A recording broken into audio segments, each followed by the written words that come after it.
Term का मतलब है हम 3 गुना शक्ति लगाएंगे।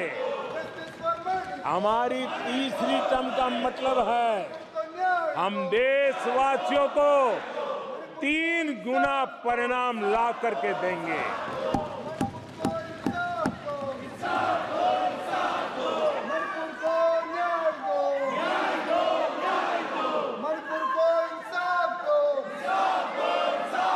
अपने सदस्यगणों, नेता प्रतिपक्ष मान्य से मैंने सबको मौका दिया। आपने 90 मिनट बोला, ये संसद में तरीका ठीक नहीं है। मैं आग्रह करूंगा, आप इस तरीके से संसद की मर्यादाओं को बनाए उचित नहीं है। आप जाइए बेंच में से, बैठिए। आपको पर्याप्त समय, पर्याप्त अवसर दिया।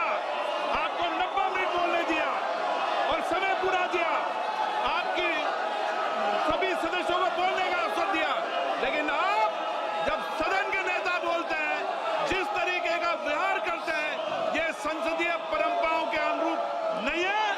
और ये इतनी बड़ी पार्टी जो लेकर आप चल रहे हो, उसकी परंपराओं के अनुरूप भी नहीं है। ये 5 साल ऐसे चलने वाला नहीं है। माननीय प्रधानमंत्री जी। आदरणीय सभापति जी,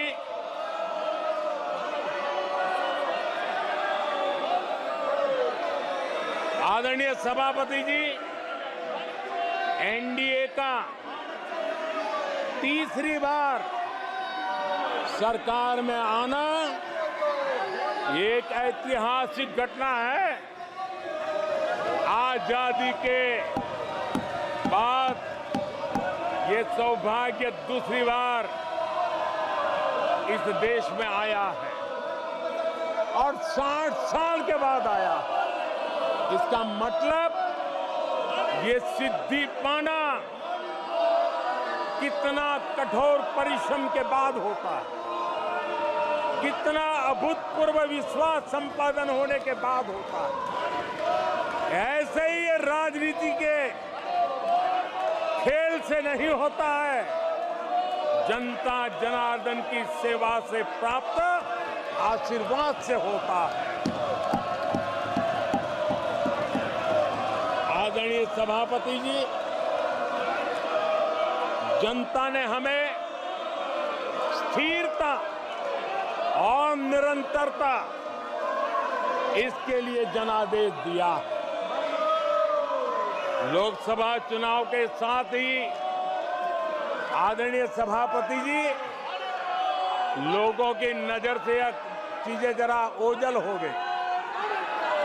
लोकसभा के चुनाव के साथ साथ हमारे देश में 4 राज्यों के बीच चुनाव हुए और आदरणीय सभापति जी, इन चारों ही राज्यों में एनडीए ने अभूतपूर्व सफलता प्राप्त की है। अभूतपूर्व सफलता प्राप्त की। हमने शानदार विजय प्राप्त की है। महाप्रभु जगन्नाथ जी की धरती उड़ीसा ने हमें भरपूर आशीर्वाद दिया है।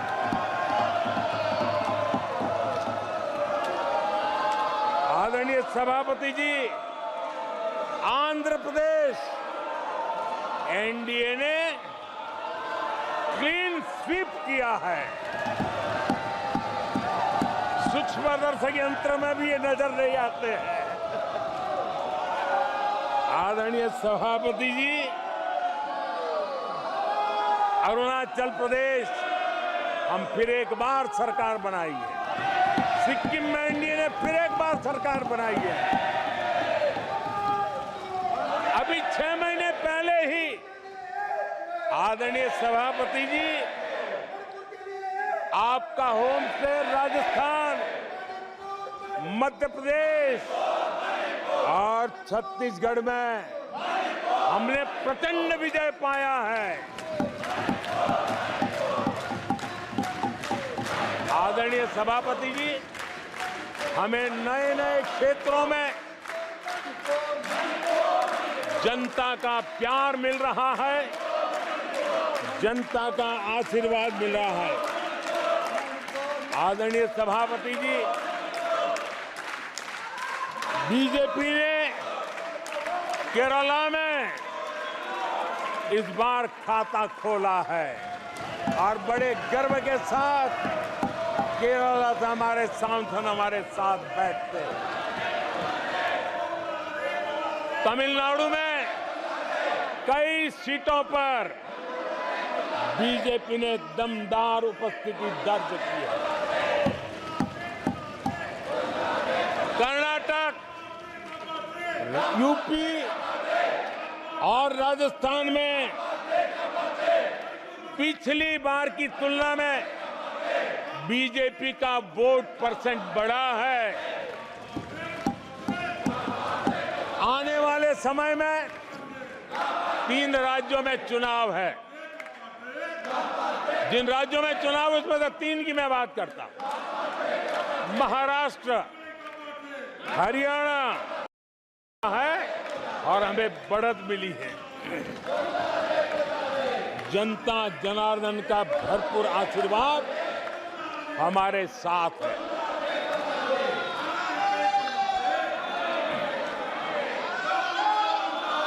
आदरणीय सभापति जी, 24 के चुनाव में कांग्रेस के लिए भी इस देश की जनता ने जनादेश दिया है और इस देश की जनादेश है कि आप वहीं बैठिए,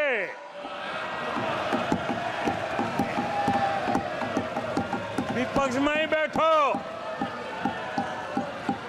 और तर्क खत्म हो जाए तो चीखते रहो, चिल्लाते रहो।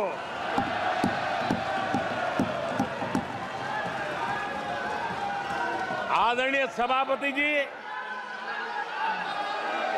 कांग्रेस के इतिहास का ये पहला मौका है जब लगातार 3 बार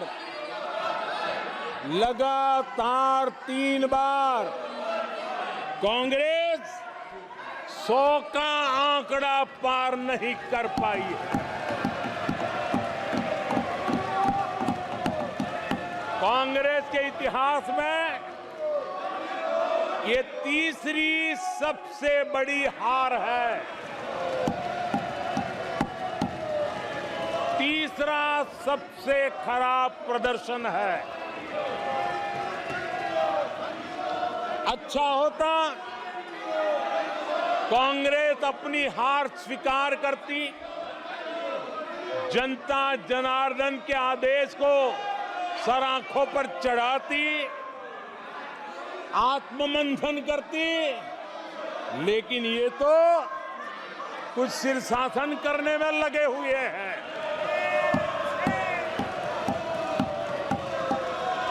और कांग्रेस और उसकी इकोसिस्टम दिन रात बिजली जला करके हिंदुस्तान के नागरिकों के मन में ये प्रस्थापित करने की कोशिश कर रहे हैं कि उन्होंने हमें हरा दिया है। आदरणीय सभापति जी, ऐसा क्यों हो रहा है, मैं जरा अपने सामान्य जीवन के अनुभव से बताता हूं। कोई छोटा बच्चा साइकिल लेके निकला है और अगर वो बच्चा गिर जाता है,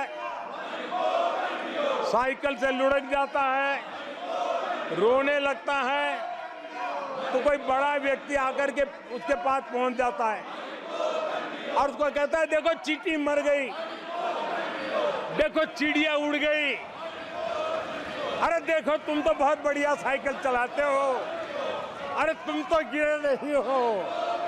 ऐसा करके उसका जरा मन ठीक करने के लिए प्रयास करते हैं, उसका ध्यान भटका करके उस बच्चे का मन बहला देते हैं। तो आजकल बच्चे का मन बहलाने का काम चल रहा है।